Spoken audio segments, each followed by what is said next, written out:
Hey, I'm going to show you how to write a paragraph where you're analyzing an author's use of narrative to affect the reader's understanding of history. I'm going to show you an example from a book called Farewell to Manzanar. So it's not an option for you to write about this. I'll give you a little background on this. It's a great story, great narrative.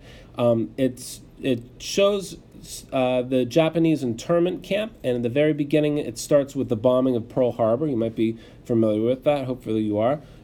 Pearl Harbor in Hawaii was bombed by the Japanese, and that really launched America into World War II.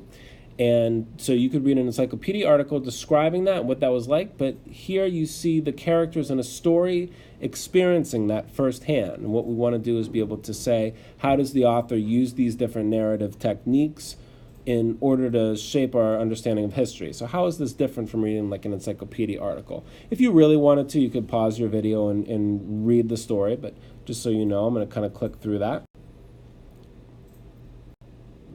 And then what I did is when I read this, I highlighted right here and I found an example of imagery. That's a narrative technique. That's not something you're really going to find in an encyclopedia article. And I'm going to say, well, the reader can see the harbor before the bombing and understand how sudden and unexpected the bombing was.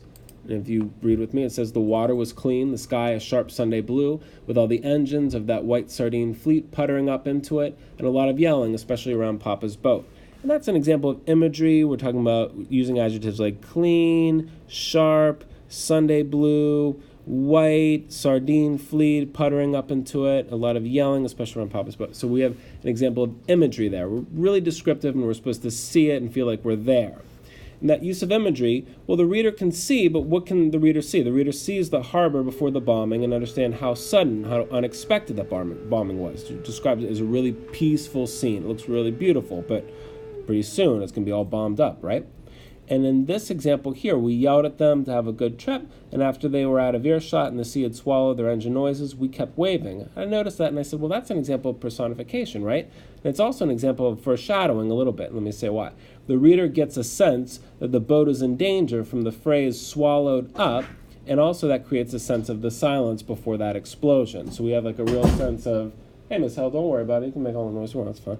And we see like how quiet it is and everything, and it's also personification. So I highlighted that and I annotated that. Dialogue, a lot of you are going to use dialogue in your example. You're going to write about how the author uses dialogue. So I jotted down dialogue. It gives the reader a sense of doom that the people felt before learning about the bombing, and it also gives the reader a sense of how confusing it must have felt at first to be there. And if you want to read with me, it says, they're coming back, my mother said. Why would they be coming back? Something with the engine, maybe somebody got hurt, but they wouldn't all come back, Mama said, bewildered. So I wrote a paragraph about that. I'm not going to read the paragraph out loud to you. You can pause it, and then what I'll do is I'll point out a few things. But let me point out first my claim. So I said, Farewell to Manzanar by Jean Wakatsuki Houston. The author uses imagery and dialogue to create a sense of how unexpected the attack on Pearl Harbor was and how innocent many Japanese Americans were. So you see how I took my annotations and then I crafted that into a claim. I took those little techniques that the author used, and then I said what the effect is. That's my claim.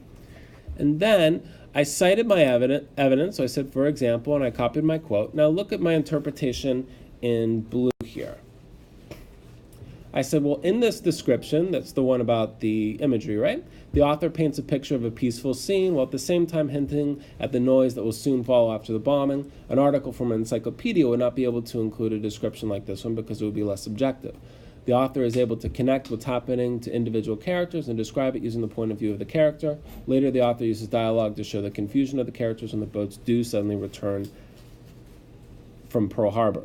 Then, one thing I want to point out is you can kind of use what you read in the encyclopedia article in your interpretation to make that comparison and say, well, look, this is the effect that it has. The author uses this narrative technique, and that's different from just stating facts like in an encyclopedia. It makes it different. So you can make a little comparison there for yourself. Okay?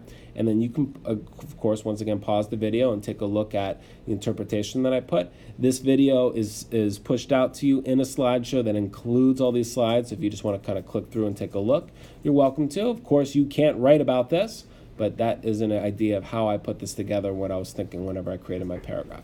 Hope this helps.